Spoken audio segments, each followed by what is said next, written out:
Welcome back to the Oracle section of 1320 Time Stream. Now we're just going to go through everything really quickly here. Got our Solar Mirror energy, Solar Dragon, Solar Wizard, Solar Star, Overtone Knight.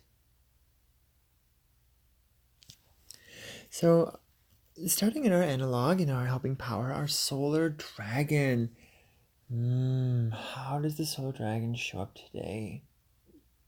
Realizing being is what feels very natural here, and it's the state of being, like in this reflective capacity of the mirror. Energy can be very jostly. There can be self-reflection, there can be identification, there can be blockage, there can be aversion, there can be contraction, there can be all of these things. Now, as well as the reflection of the aspect of allowing things to move through us, because all is eternal and everything is already a transparent function, is that as we learn to recognize the things that we reflect are also the things that essentially we're trying to let go of. And so it's like, what these allow us to do as we're like, know this, know that, know the other, we're realizing our being.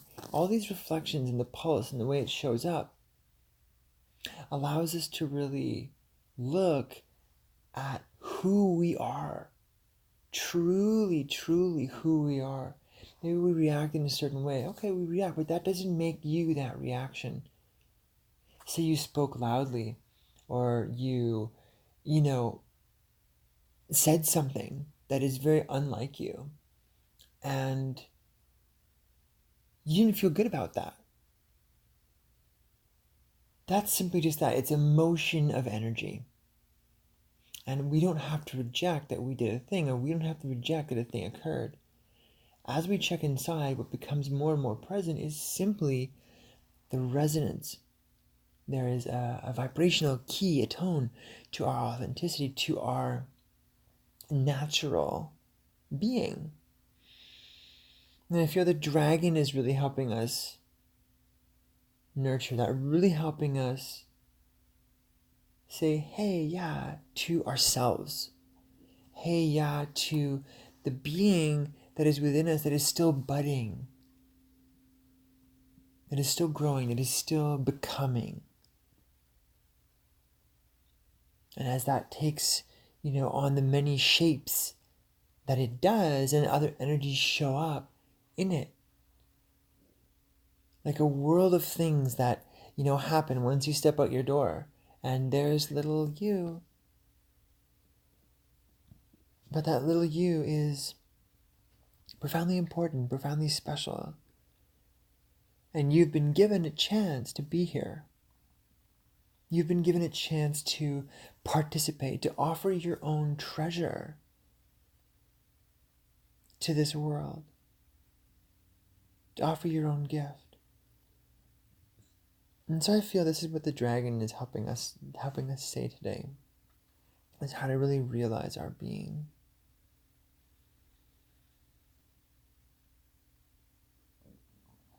Okay, now let's see the wizard here. The wizard, I feel, is about that aspect of the mirror of, like, how do I put this? It's like part of the mirror is to be stifled. It's like your flow has stopped. There is an energy in you that's like, it's uninspiring. I can't move forward. I don't know where to go. It represents the wall that is reflection. The pulse energy of the solar tone and the kind of timelessness or enchant energy of the wizard, like enchant, timelessness, receptivity, all to me in this way really say the exact same thing. They're all just talking about the different qualities of tuning in. And so to me, the pulse energy is really like, okay, like earlier on, I was listening to a little bit of some trance in a mix that I had recorded a little while ago. And it really, to me, exemplifies one of the natures of the solar tone, which is the pulse. Do, do, do, do, do, do, do. There's this kind of rhythm, but even more so than a rhythm, because a guitar with no drum whatsoever can have a rhythm. But this is a pulse. And this pulse is like an invitation into trance. And that trance is the timelessness. That trance is the wizard. It's a space where you just allow the pulse to guide you. The pulse, very much like, if you were to look at a sine wave on a screen, that waveform, whoop, whoop, whoop, whoop, whoop, whoop, whoop, whoop. Just witness that in yourself, stretching on for eternity. There's nothing but that. Just this pulse. There's no need for variation. There's no need for this. There's no need for that. There's no need for my words at all. It's just this pulse. And that pulse itself is timeless. And so it's also saying that we're being guided by this pulse of nature that helps us come into, that carries with it. It is the carrier tone to the signal of eternity, the signal of timelessness. And in there, we are being enchanted. We are letting go. All the things that are will simply arise. All the things that are will be. And as we find our pulse, we become entranced by it. We just flow through it. Now, I feel this also brings a definition to the reflective capacity of the mirror, and how those like little spikes, if you look at a wave pattern and you just saw like almost like these like round bottoms and these like spikes as it moves upward, like mountains and valleys, that the mirror in many ways reflects that. And it's like you have this like empty mind, this completely transparent, this timeless, this endless space within you. You could call it your mind, but that's really just another one of your bodies within you. And like spikes, these thoughts or these reflections come up and they make themselves known. And in a way too, the wizard is showing us, with the solar tone's help, to recognize the pulse of nature. Because even though we can feel separate, like, oh, I'm creating these thoughts, or oh, this is happening, or whatnot, this is all part of a natural occurrence. In some way we are, and in many ways we are not in control at all. And so as we let go, as we surrender, as we find that grace within us, as we find that empty space, we just completely allow ourselves to become transparent. We allow ourselves to become that empty conduit that is moved uninhibitively with that divine will, that the capacity of surrender, that natural luminosity, the window letting in the light of the sun. It's not a wall blocking it. And those thoughts very much can be walls. Now I feel the wizard here is helping us recognize the kind of sequence. Oh, okay, this is going to happen, and this is going to happen. You can't stop yourself from thinking. A million meditations exist. You can't stop yourself from thinking. Even in Vipassana, it's recognizing the thoughts. Stop fighting them. Allowing yourself to witness that they exist, and then there's an unanchoring, a detaching that occurs. And that detaching is like the energy of stress within you, that energy of attachment, which makes you want to obsess over anything. And where the thoughts are concerned is that trying to make it stop. No, you let go of anything. You let go. As you begin letting go, all of these different sub-layers begin to show themselves on what you're attached to. The thought itself, where is it in your body? What part of the thought are you attached to? There's the memory energy, the experience that is attached to it, if they're like random thoughts about things that you've never experienced and they're likenesses to that which has occurred before, every single thing is connected. And the more and more you unattach, the more and more you release these blockages, release these boundaries, release these gravities and things that are in your body.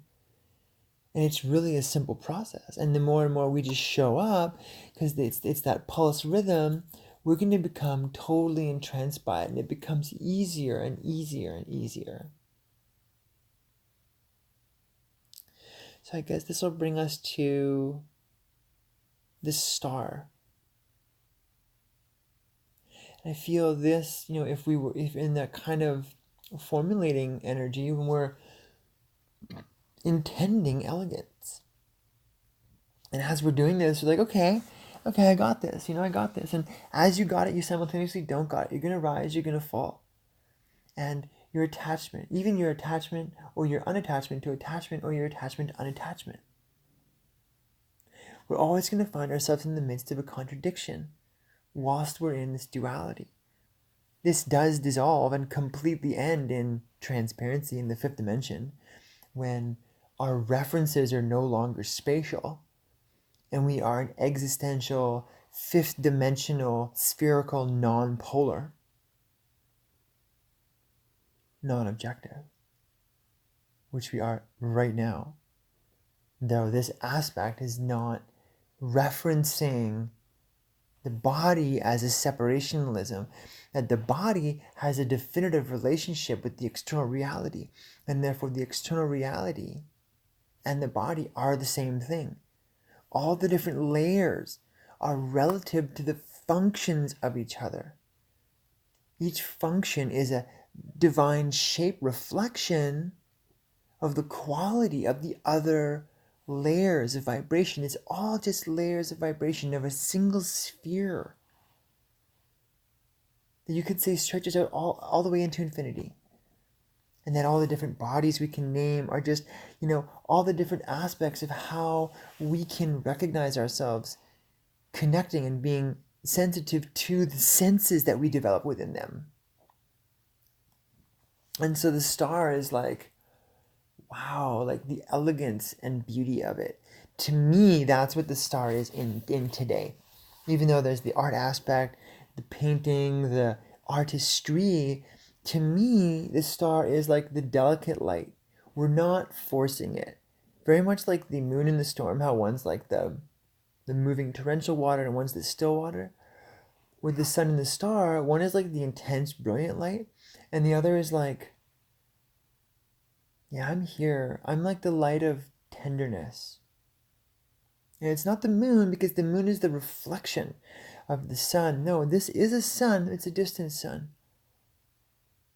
And in this way, the star also represents how vast this is. It's much more delicate of a light. It's much more, we could say it's dreamy. It represents things that are in potential, right? But I feel in this way, it's representing very clearly the simple elegance and the simple luminosity that is within our realizing the naturalness of all this. And as a challenge, it could represent that we're getting caught up, that we're getting attached, that we're getting bound in the illusion and bound in the reflection. And we are losing capacity with that transparency. But that's the beautiful part about it, is you're supposed to. You don't have control. So you can't actually do anything. And I find that right there is the foundation to intending elegance, intending that grace energy. And it's simply just your own special way, your own special art of showing up in all this, in participating, in like your unparticipation. Okay, let's go to our overtone night here, as we're kind of like empowering the dream, empowering the intuition. I feel all of this, very, very plainly defines how the night shows up for me in all this. And as we're going through this, it shows kind of a bit of an architecture, the architecture of reflection. And this is that order that we saw back there, realizing order. It's like, oh, there's an order to things, right? And so that order is kind of, you can't really know it. You can't go, oh, there it is. I'm going to draw a picture of it. And this is what it looks like for everyone, because it is knowledgeable knowledge. This is unknowledgeable knowledge. It is a trust. It is an invitation into our subtle senses. And this is that, far off illumination of the star. It's an that's like the gleaning of those subtle senses. That's like the looking deeper into these aspects, but you don't know them, but you know they exist. And so you trust that they're going to operate. And right now, it doesn't have to be later. We're timeless. So it's all happening right now. And so then that's the night. The night is like, oh, okay. The star shows us that this capacity exists, and the night is empowering us to kind of command that intuitive faculty. But not command in a way of like forcing something or making something happen based upon the known. In many ways, just the opposite, or the reflection of intention, which is command. That we're just commanding it to happen, that we're just surrendering into it, very much like the timelessness and the enchantment. We're becoming entranced by the very isness of these subtle functions that exist within all of it. And I'm allowing that transparency to flow, knowing and trusting in our intuitive capacity. What a nice little day here. I like it. Okay, this sums up our Oracle section for 1320 Time Stream episode today. Stay tuned for the Mind Pyramid meditation.